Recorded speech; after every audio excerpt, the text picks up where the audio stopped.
السلام علیکم جی بچوں، میں آپ کو ایک خوبصورت کہانی سنانے چلی ہوں جی، تو غور سے سنیے گا۔ ایک بادشاہ تھا، اپنے عوام کا بہت خیال رکھنے والا بادشاہ، رحم دل اور انصاف پرور بادشاہ۔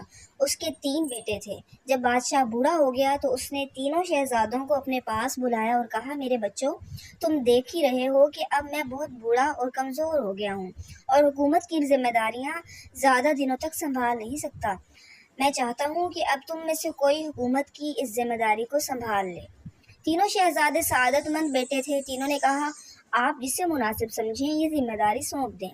بادشاہ مسکرایا، دل کے ٹکڑوں، آنکھ کے تاروں، تم تینوں ہی ہمارے لیے یکساں ہو۔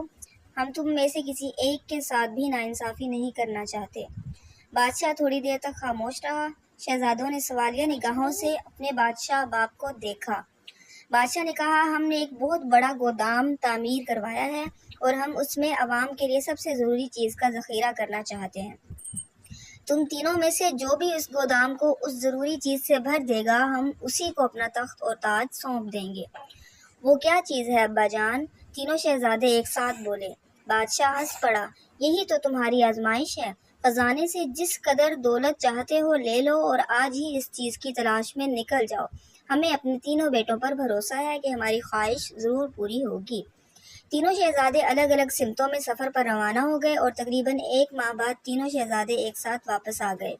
بادشاہ نے ان کے آنے کی خوشی میں ایک شاندار جشن منایا اور اسی جشن کے دوران عوام کے سامنے بادشاہ نے اپنے تینوں بیٹوں سے پوچھا، ہم چاہتے ہیں کہ ہمارے بیٹے سب کو بتائیں کہ وہ عوام کے لیے سب سے ضروری چیز کو تلاش کرنے میں کامیاب ہوئے یا نہیں۔ جی ہاں، ہم اس چیز کو تلاش کرنے میں کامیاب ہو گئے ہیں، بیٹوں نے ایک ساتھ جواب دیا۔ پہلے ہمارا بڑا شہزادہ بتائے کہ وہ کیا چیز ہے؟ بادشاہ نے بڑے بیٹے سے سوال کیا۔ بڑے شہزادے نے اپنی جیب سے مٹھی بھر اناج نکالا۔ ابا جان، میں اناج سے اس گودام کو بھر دوں گا۔ عوام کے لیے روٹی سے زیادہ ضروری چیز کوئی بھی نہیں۔ میں نے دور دراز کا سفر کیا، ہر جگہ یہی دیکھا کہ روٹی سے زیادہ ضروری چیز اور کوئی نہیں ہے۔ ہم چاہتے ہیں کہ ہمارا دوسرا شہزادہ بھی بتائے کہ وہ ضروری چیز کیا ہے۔ بادشاہ نے کہا، ابا جان، میں اس گودام کو دولت سے بھر دوں گا۔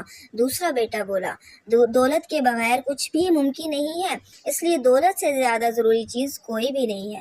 اب بادشاہ نے اپنے چھوٹے بیٹے سے جواب طلب کیا، بیٹے تم بھی تو بتاؤ۔ چھوٹا بیٹا آہستہ سے بولا، میں ابا جان آپ کے عوام کے لیے بنائے گئے اس گودام کو روشنی سے بھر دوں گا۔ روشنی سے؟ صرف روشنی سے؟ بادشاہ نے حیرت سے کہا، جی ہاں ابا جان، روشنی سے، علم کی روشنی سے۔ چھوٹے بیٹے نے بولنا شروع کیا، آدمی علم کے بغیر کچھ بھی نہیں کر سکتا، نہ دولت اکٹھی کر سکتا ہے اور نہ ہی اناج پیدا کر سکتا ہے۔ شاباش بیٹے۔ بادشاہ نے اپنے سب سے چھوٹے بیٹے کو گلے سے لگایا، سچ کہا ہے تم نے، آدمی کے لیے علم سے بڑھ کر ضروری چیز کوئی بھی نہیں ہے۔ پھر بادشاہ نے عوام کے سامنے اعلان کیا، ہم اپنے بعد اپنے سب سے چھوٹے بیٹے کو تمہارا بادشاہ مقرر کرتے ہیں۔ وہ تمہیں علم کی روشنی سے مالا مال کر دے گا، ایسی روشنی جسے پا کر تم دولت پا سکتے ہو، اناج بھی پیدا کر سکتے ہو۔ علم کی روشنی دینے والا بادشاہ زندہ باد، ہمارا نیا بادشاہ زندہ باد۔ عوام نے خوش ہو کر نعرے لگائے۔ جی تو یہاں ہماری کہانی اختتام پذیر ہوئی۔ امید ہے کہ آپ کو اس کو سن کر بہت خوشی ہوئی ہوگی۔